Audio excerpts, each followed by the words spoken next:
ask you a question, Caroline, very quickly? Sure.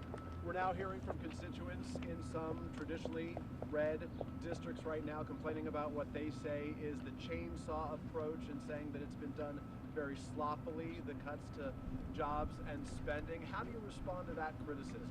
I love how the media takes a few critics when the overwhelming response from the American people is support for what this administration is doing. If you look at the public polling, 70% of Americans, according to CBS, believe that President Trump is delivering on the promises he made. And there should be no secret about the fact that this administration is committed to cutting waste, fraud, and abuse. The president campaigned on that promise. Americans elected him on that promise, and he's actually delivering on it. And this is something that Democrats promised they would do for decades. President Trump is just the first president to get it done. Let me ask you about the fraud, if I can. We can all have our own opinion about what is wasteful spending, and Republicans have praised the president for cutting wasteful spending, but fraud, of course, is a crime. So have you turned over evidence of fraud to the Justice Department, and when should we expect to see those indictments? It's a clever question. First of all, I think all Americans would agree that funding mastectomies in Mozambique is not something that the American people should be funding, or DEI programs. I think it's fraudulent that the American government has been ripping off taxpayers in this way. And we also do know there has been extensive fraud, particularly if you look at Social Security. In fact, according to an IG report from the Social Security Administration, there was $71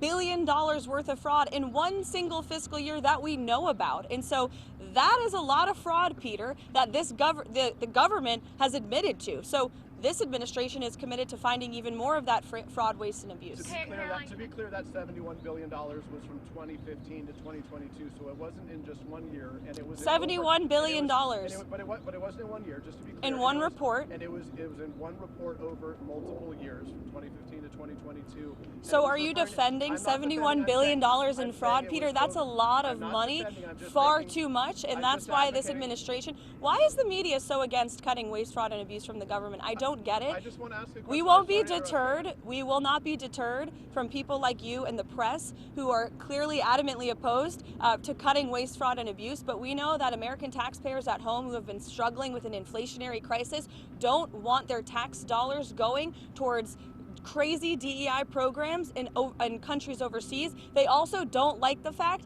that there has been $71 billion worth of fraud in Social Security and improper payments going out the door. That's a problem that needs to be fixed, and President Trump is going to fix it. That's your fifth question. Elena, do you have anything to ask? Because you said something that wasn't true, which is you said that they have found before that they believe there have been tens of millions of people who are receiving money who are dead on the Social Security list. The same report that you referred to said that almost none of those individuals are receiving Peter, did you watch the full clip of the interview that I did when I said that?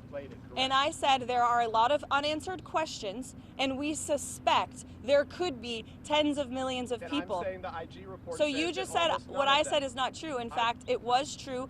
That's a suspicion that this administration has, and we're committed to finding out the truth. Thank you, everybody. Can I ask quickly about the